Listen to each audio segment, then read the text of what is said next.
بصوا هنا المتحف ده للمماليك. شوفوا حاجة المماليك دي يا جماعة، ما شاء الله ما شاء الله. دي متحف أنا فيه هنا في الغردقة. شوفوا الذهب والحاجات اللي المماليك كانت بتلبسها زمان. شفتوا هنا ما شاء الله حاجة الملكة دي، ما شاء الله عليها، وحاجتها والدبابيس بتاعتها والتوك والتوك الشعر والحاجات دي.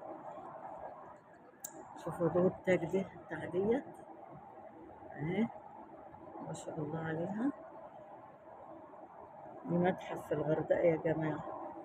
دول الإمام وإجت المتحف هنا عشان تصوره لكم. شفتوا الملكة دي جميلة جميلة. شوفوا حاجتها، العقد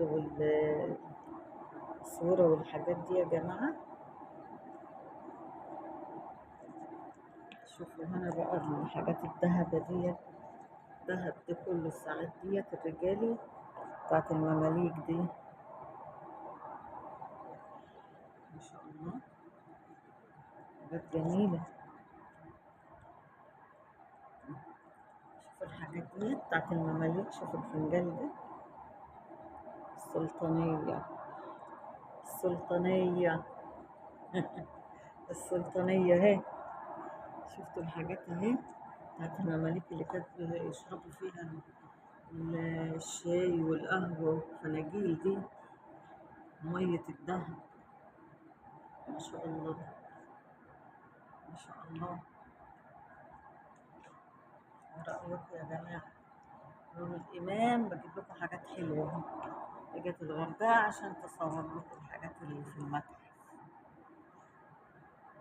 الأباجورات ديت والحاجات الجميلة دي. هنا السلاطين اهي والحاجات دي، ما شاء الله. شوف الفناجيل،